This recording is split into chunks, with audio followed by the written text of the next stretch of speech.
આવીને દેખો ગોપાલ ઇટાલિયા આમ કરી નાખ્યું તેમ કરી નાખ્યું, સારું કામ કર્યું કોઈ દી નહીં આવે. એટલે હું તમને વિનંતી કરું છું, ખાધા સમાચાર, સારા સમાચાર, વ્યાજબી સમાચાર જોવા માટે અમારી ગોપાલ ઇટાલિયાની ચેનલ જોતા રહેજો પાછા બધા. ત્યાં હું તમને બધું કહેતો રહીશ કે હું શું કામ કરું છું, કેવું કામ કરું છું. વિધાનસભાની અંદર આમ જનતાને લગતા કોઈ પણ પ્રશ્ન તમારે મારા પરથી પૂછાવવો હોય તો તમારા માટે છૂટ છે, તમારો હક છે. તમે મને સજેસ્ટ કરી શકશો. જેની પાસે મારો નંબર હોય મને ડાયરેક્ટ મોકલે. મારો નંબર ન હોય દિનેશભાઈને કે આપણા કાર્યકર્તાઓને કહીને તમને એમ લાગે કે વિધાનસભામાં મારે આવું પૂછવું છે, ત્યાં બે રીતે પ્રશ્ન, ત્રણ રીતે પ્રશ્ન પૂછી શકાય. એક લેખિતમાં પૂછવો પડે એડવાન્સમાં. એક પ્રશ્ન વિધાનસભાનું સત્ર ચાલુ હોય ત્યારે એમના મોઢે મોઢ બોલી શકાય. અને અમુક પ્રશ્નોની તમારે મંજૂરી લઈને પૂછવાનો હોય. લેખિતના જે પ્રશ્નો છે એ દર અઠવાડિયે 3 પ્રશ્નો વિધાનસભામાં લેખિતમાં પૂછી શકાય. આખું વર્ષ પૂછી શકાય.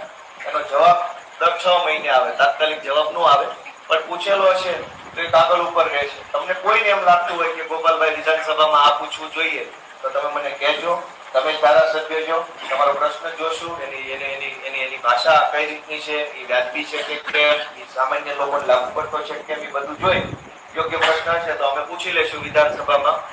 હું ધારાસભ્ય તરીકે કોઈ ગામમાં જાતો નથી અને મારા ધારાસભ્ય તરીકે ક્યાંય કોઈ મળવું નથી. મારે તો તમારા છોકરાની જેમ કામ કરવાની ગણતરી છે મારી. કેમ કે ધારાસભ્ય બની જાય તો ગમે ત્યારે માજી ધારાસભ્ય થઈ જાય, પણ છોકરો ક્યારે માજી છોકરો ન થાય. બરાબર? એટલે તમે મારા મોટા ભાઈ કે તમે મારા બાપાજી સમાન, મારા મા સમાન રાખો તો હું દીકરા જેમ. એટલે માજી દીકરો તો કોઈથી ન થાય. એટલે મારે માજી બાજી એક્સ કઈ ખાવું નથી. આપણે કાયમ એમના હળંગે હળંગે નાખવું છે. એટલે હું તમને ભાઈ મને માનની ધારાસભ્ય છે એવું કઈ કહેવાની જરૂર નથી. આપણો ગોપાલ છે, આપણા ઘરનો માણસ છે, એમ કઈ વાત કરો તો મને કઈ કોઈ ખોટું નહીં લાગે. એટલે આ સન્માન તમે આપેલું, આ માન તમે આપેલું છે. ભાઈ હું મહાન હોત તો હું જ એકલો વિધાનસભામાં, પણ હું નથી મહાન. એટલે તમારો ને મારો લાગણીનો સંબંધ રહે, દીકરા તરીકેનો સંબંધ રહે, માવતર તરીકેનો. એમાં મને વધારે ઈચ્છા છે. એવી રીતે હું કામ કરવા માંગુ છું. મારી જિંદગીમાં હું પહેલી વાર મને અવડી મોટી તક મળી છે વિધાનસભામાં બેહવું. અવડી મોટી 40 વર્ષ જૂની સરકારની સામે બેહવું અઘરું કામ છે, પણ વાંધો નહીં આવે, હું કરી લઈશ. પણ મારાથી જાણતા કે અજાણતા ક્યારેક ક્યાંક ભૂલ થઈ ગઈ, ક્યારેક કામ થયું, ક્યારેક ન થયું, ક્યારેક અડધું થયું, ક્યારેક સાવ આમ તલે ચડી ગયું. આવું બધું બનશે. કેમ કે બધું કઈ સારું નહીં હોય. પણ ક્યારેક કામ થયું, કામ ન થયું, એનું તમે મને સૂચન કરજો, ધ્યાન દોરજો, માર્ગદર્શન આપજો, જરૂર જડે ઠપકો આપજો ઓફિસે આવી. પણ એ તમે તમારો હક છે, એમાં હું કોઈ ખોટું નહીં લગાડું કે હું મોઢું બગાડું એવો હું માણસ નથી. તમે મને જે કહેશો હું સાંભળીશ, મને રસ છે એમાં.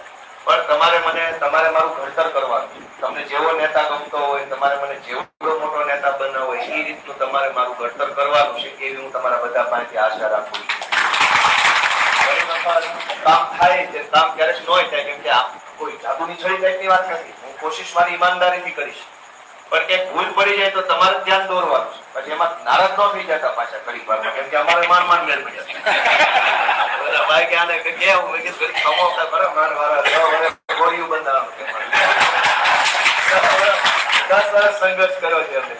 અને સંઘર્ષના રસ્તેથી પાછું વળવું નથી. છેલ્લી વાત કે આ આખી વિધાનસભાની ચૂંટણીમાં 2 પ્રશ્નો એવા બહુ મારો ચલાવ્યો મારી પર. 2 પ્રશ્નોનો ભયંકર મારો ચલાવ્યો પબ્લિકે. જે ગામમાં જાવી ગામમાં પ્રશ્ન હોય જ. કોક માણસ તો ઉભો થઈને પૂછી લે, કોઈ ન પૂછે તો આપણા કાર્યકર્તા છે. એક માણસ ગમે પહેલો પ્રશ્ન એવો કે ભાઈ આ તમારી બાજુ ઓલા જેમ નથી ને, હવે આપણે ઉમેદવાર બની ગામમાં પ્રચાર કરવા ગયા હોય તો કે ભાઈ કેમ છો, એ તો ભાઈ નાના માણસ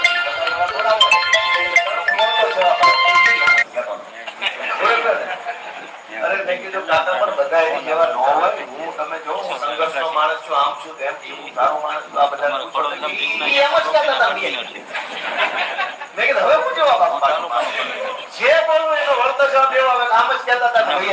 મારે તો મેં કીધું હવે તો તમે મારા વખતરો કરો તો ખબર પડે કે કેવું છે.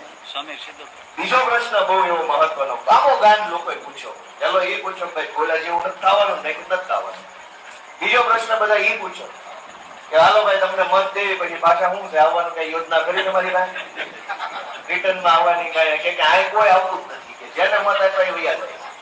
મેં કે નાના કાકા બાપા માસી બેન હું આવી છું, હું એવો માણસ નથી, હું ખરેખર આવી છું. એટલે ભાઈ બધા આમ જ છે, કોઈ આવતું નથી. આ અમારે તો આ 40 વર્ષ તરત એમ કે કોઈ આવતું નથી, બરાબર. મેં કીધું આનો શું જવાબ આપવો, મારે તો આવવું છે પણ તમે મને બનાવો તો ખબર પડે ને આવે એમ છે કે નહીં એમ. પણ એટલે બે પ્રશ્નનો જવાબ બોલીને નહીં, કર્મથી આપી શકાય એવા પ્રશ્નો હતા. પેલા પ્રશ્નનો જવાબ તો બધાને મળી ગયો છે કે ગોપાલ ઇટાલિયા એટલે હુકમનો એક કોઈ એમાં હલે નહીં, કાંઈ નહીં, ચાલે નહીં, પણ આ ભાઈ નો. અને બીજા પ્રશ્નનો જવાબ આજે અહીંયા પૂરો થઈ ગયો, લ્યો ગોપાલભાઈ આવી ગયા. અને હજુ તો કાંઈ પહેલી વાર પૂરું થોડું થાય, કેટલી બધી વખત મારે આવવાનું છે, હું ગામડે ગામડે ફરી રહ્યો છું. તમે બધા મને આશીર્વાદ આપજો, પ્રેમ આપજો, માર્ગદર્શન આપજો, જરૂર જણાવીને ઠપકો આપજો. પણ હવે આપણો વ્યવહાર આમ નામ હાલતો રહે એવું કે ભગવાન આપણને બધાને ફળ આપે એવી હું પ્રાર્થના કરું છું. બધાનો ખૂબ ખૂબ આભાર. અને આખી ચૂંટણીમાં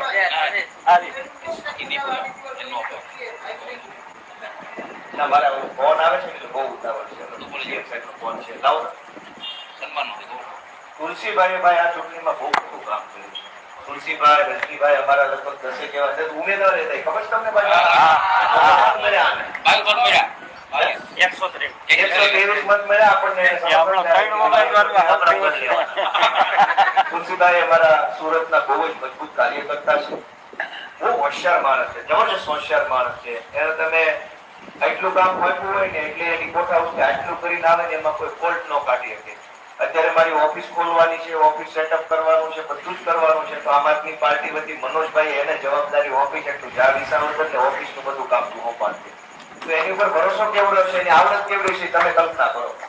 ધારાસભ્યની ઓફિસ ખોલવાની જવાબદારી એની ઉપર મૂકી છે. ડિઝાઇન કેવી છે, ટેબલ કેવું છે, માણસ કેવા છે, ક્યાં બેસે, ક્યાં ઉભા રહે, કોણ આવશે, સોફ્ટવેર કેવા, કોમ્પ્યુટર કેવા, પ્રિન્ટર કેવા, બધું એની પાસે છે. તો એની આવડત કેવડી છે, એની ઉપર વિશ્વાસ કેવડો છે અને એનું કામ કેવું છે. તુલસીભાઈ આવા ધગશવાળા માણસ છે, એની ઉપર પાર્ટીએ ખૂબ મોટી જવાબદારી મૂકી છે. જેવડું મોટું કામ મૂકે ને એનાથી વધુ સારું કરીને આવે એટલે દર વખતે એને મોટું કામ જ સોંપવા થાય છે મારે. નકર તો કામ નબળું થાય નાનું આપવું છે, એને બદલે આને દર વખતે મોટું આપવું પડે છે. તો આ વડાર જિલ્લા પંચાયતની સીટની જવાબદારી તુલસીભાઈ પાસે હતી અને બહુ સારું કામ કર્યું. હું વ્યક્તિગત રીતે તુલસીભાઈનો આભાર વ્યક્ત કરું છું. અને આપણી સાપરેતા ગામની ટીમ જે છે એમાં જિગ્નેશભાઈ વઘાસિયા, ડોક્ટર વિનયભાઈ રૂપાપરા, રાજેશભાઈ બાબરિયા, જનીલભાઈ બાંસુરિયા, આપણા સુખપુરવાળા બધા તુલસીભાઈનું સ્વાગત સન્માન કરવા માંગે છે. તો આવે એ વિનંતી છે. મારો હું બધાનો ખૂબ ખૂબ હૃદયપૂર્વક આભાર વ્યક્ત કરું છું.